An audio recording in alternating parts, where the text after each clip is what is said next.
Hey guys.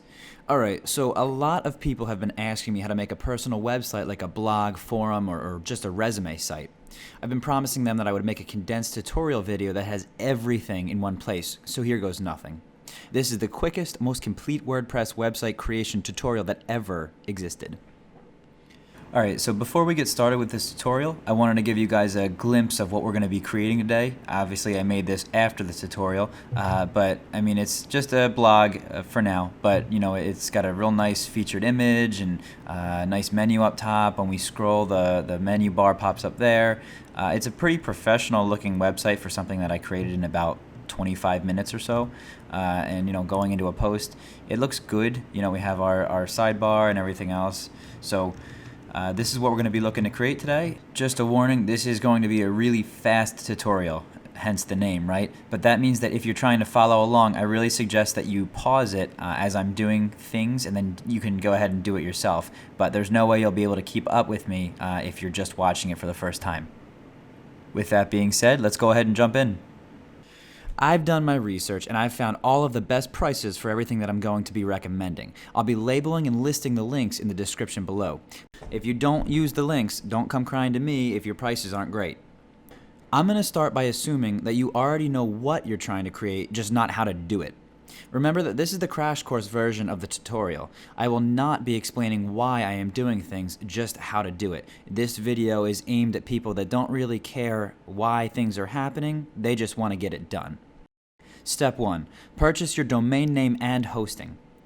Jumping right into the tutorial, we first need to purchase our domain name and hosting. Your domain name is the link people use to get to your website, for example, MTDestroyer.com, while your hosting is the server where you have your website hosted. Luckily, I know of a sweet deal for you guys where you can get your domain name for free with the purchase of a hosting package. More or less a 2-for-1 deal, so there's no reason not to do it. Go to the link number 1 in the description below to be taken to the Bluehost hosting company. Look for the starter package that includes 1 free domain. It should be around $3 or $4 a month. I use Bluehost for all of my web-based projects because they're cheap, they're effective, and there's no downtime. You really can't go wrong with them.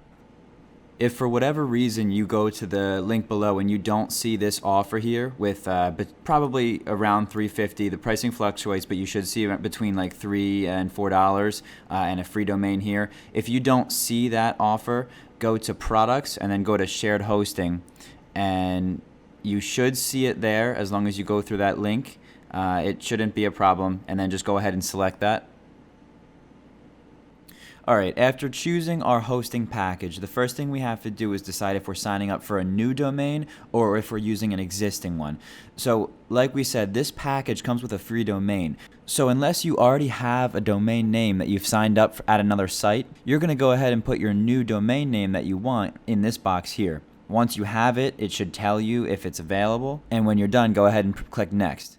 If you already have your own domain name, for example, if I purchased MTDestroyer from a different domain registrar than Bluehost, then you already have the domain name in your possession, so you can just enter your website name into this box and press Next.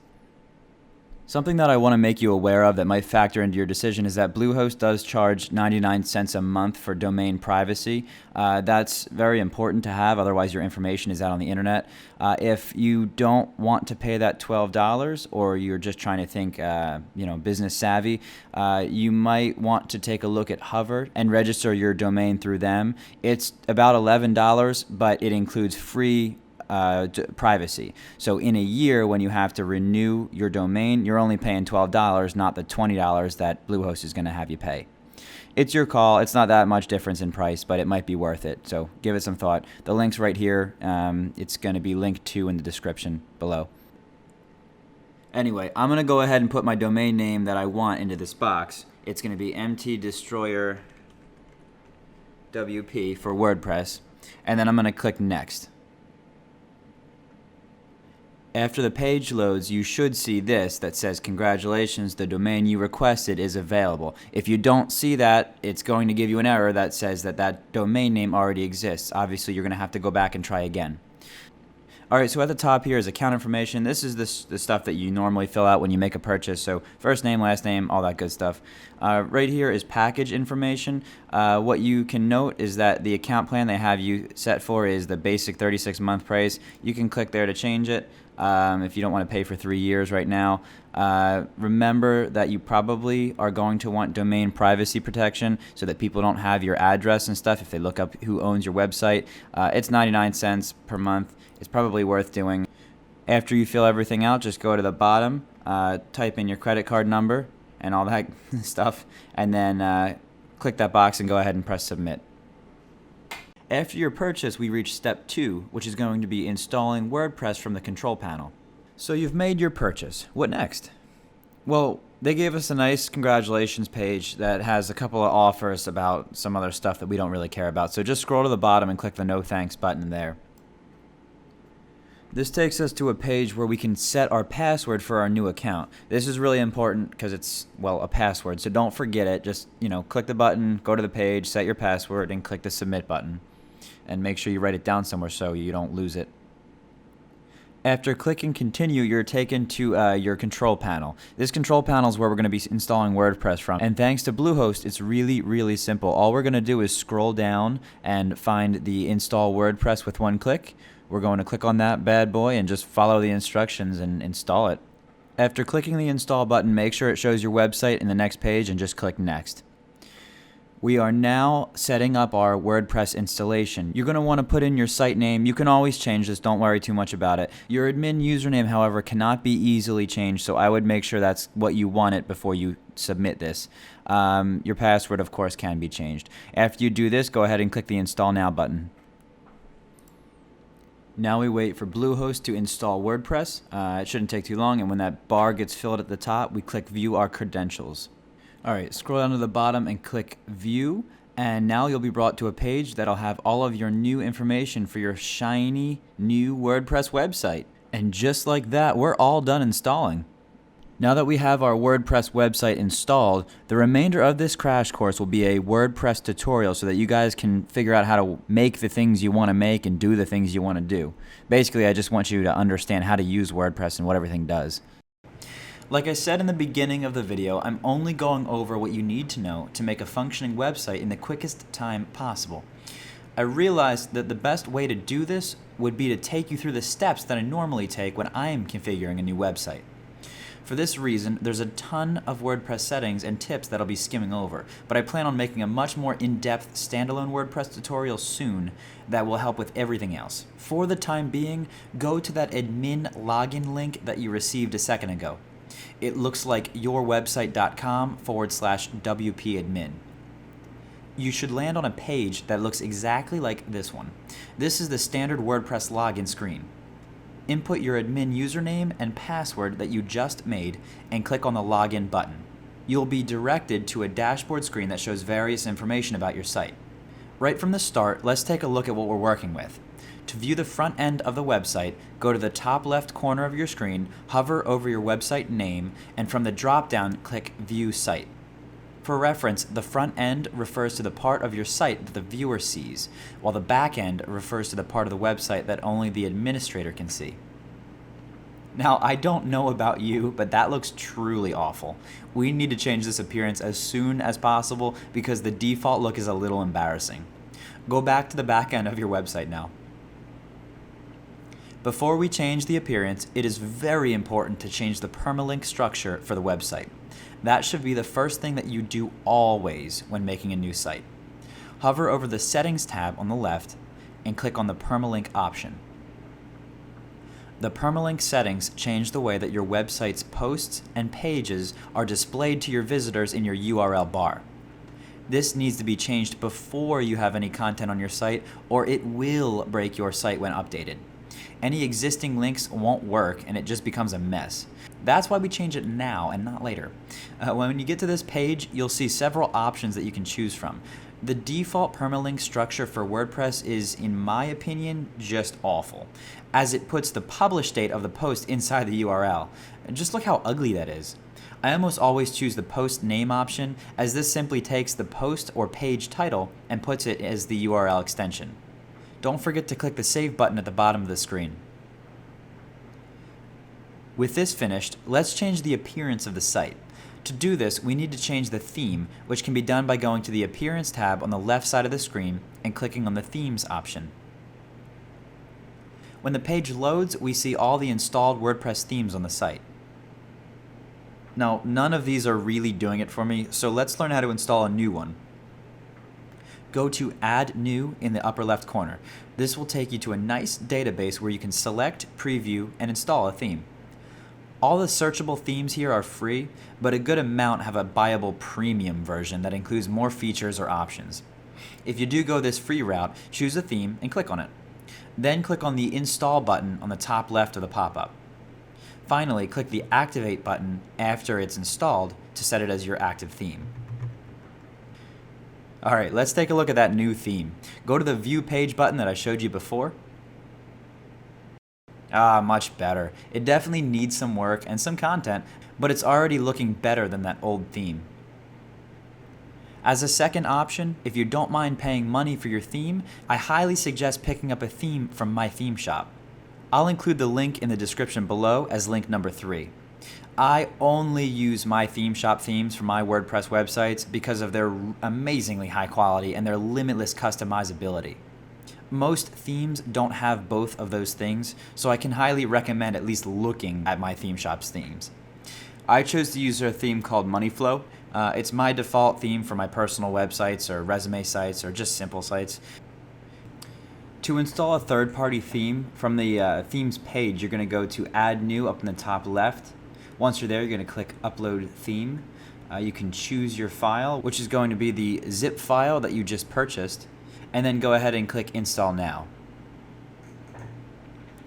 Once that's done, your new theme will show up in your Installed Themes section, and you can go ahead and activate it from there. Here's a quick look at what my site looks like now, just with the default settings for this Moneyblog theme. Now, to change the appearance to our liking, we're going to jump into the theme settings. To get there, hover over Appearance on the left and click on Theme Options. Remember that all themes have different options. These ones in particular are for all my theme shop themes because they all have the same settings.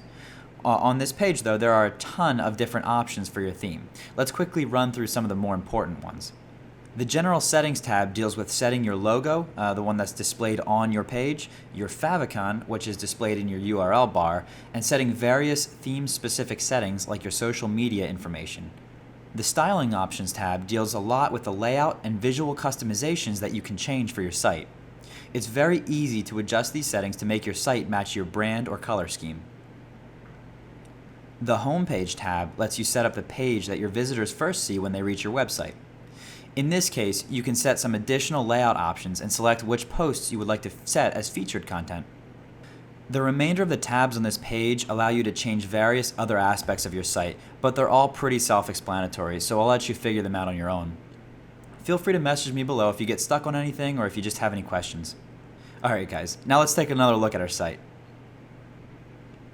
Hey, it's starting to look good.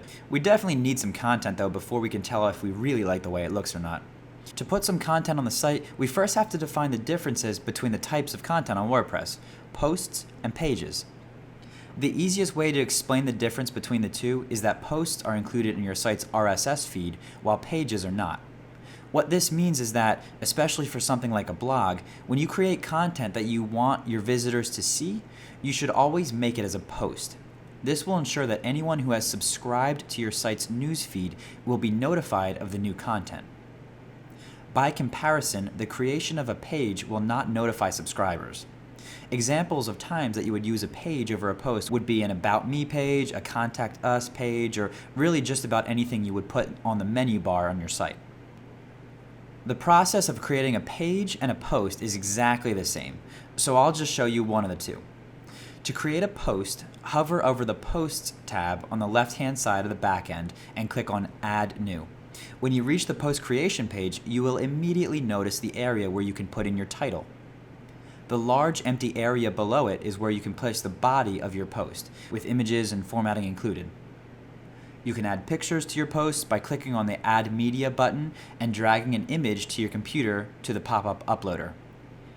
Some other notable settings on this page are the Saved Draft and Preview buttons on the right, the categories and tag boxes, and the featured image box. Categories allow you to organize and group your content within your site. Tags allow for cross-linking related posts, and your featured image is the picture that's associated with your posts throughout the site. You can see the featured image in action in just a little bit. When you're finished customizing, click the Publish button and make your post go live. Alright, I went ahead and created 4 sample posts. You can see them here. With this, let's take a look at the site now and see how it looks.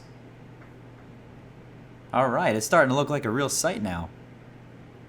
I'm going to go to the Appearance, Theme Options homepage and set a featured category for the slider. Alright, take a look at this homepage now. It's pretty awesome, right? Something that's bugging me is this menu up in the top right. So let's take a look at menus now.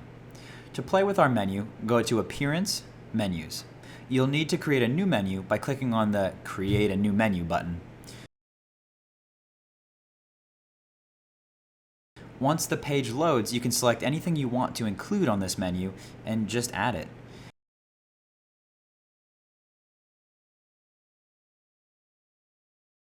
In the theme location setting at the bottom of the page, make sure you select Navigation Menu so that this menu is active. Now, if you have a different theme than a My Theme Shop theme, it might read differently. It might not say Navigation Menu. There'll still be an option down there, so click it, and then when you're done, press the Save button. Going back to our site, we now have a functioning menu. Now, a sidebar is a part of the site that's displayed alongside the main content. It can contain anything from social media links to advertisements and chat boxes. To customize the sidebar, we need to go to Appearance, Widgets. Once there, just select which widget you want to include and drag it to the sidebar in the order you want.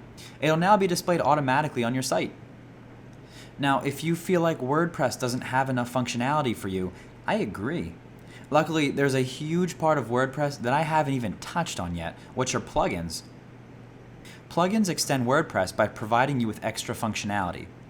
At this point in time, there are WordPress plugins for basically anything you could ever want.